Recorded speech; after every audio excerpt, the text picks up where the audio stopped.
নমস্কার সকলকে। আজ চলে গেলাম খুন্তিঘাট থেকে ট্রেন ধরে খামার কাছে স্টেশনে নেমে এখান থেকে অটো ধরে নিলাম। আর হ্যাঁ, অটো ধরে যাচ্ছি আমি নার্সারিতে। তার জন্য যেতে হবে হাতিকান্দাতে পৌঁছে গিয়ে ওখান থেকে আমি চলে গেলাম ডক্টরের নার্সারিতে কিছুদিন আগে একবার গিয়ে ইনডোর প্ল্যান্ট আনতে গেছিলাম, যদিও বা তো সেখানে গিয়ে ভেতরের বাগানটা আমি কখনো ঘুরে দেখিনি, যদিও বা আমি প্রচুর গেছি এই নার্সারিতে। তো সেদিন ঘুরতে গিয়ে হঠাৎ দেখি, বাপরে, এখানে এত কাঠচাপার কালেকশান। তো কাকুকে জিজ্ঞাসা করলাম, কাকু এই কাঠচাপাগুলোর কি চারা অ্যাভেলেবেল আছে? কাকু বললেন আছে অল্প কিছু। তো সেখানে গিয়ে দেখি যেগুলো অ্যাভেলেবেল আছে সবগুলোই আমার কাছে আছে।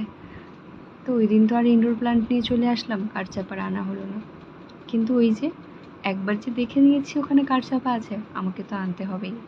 তো চলে গেলাম কালকে কাঠচাপাগুলো নিতে। তো কাকু বললো অ্যাভেলেবেল নেই এগুলোর চারা। তো আমিও কি না নিয়ে আসবো? কাকুকে বললাম আমাকে এই ডাল কেটে দিতেই হবে, ডালের কাটিং। তো ডালের কাটিং নিয়ে আসলাম ওখান থেকে। ডালের কাটিংগুলো নিয়েছে 100 টাকা করে। বাড়ি এসে খুললাম কাটিংগুলো, ভারী ভারী ভারী সুন্দর কাটিংগুলো।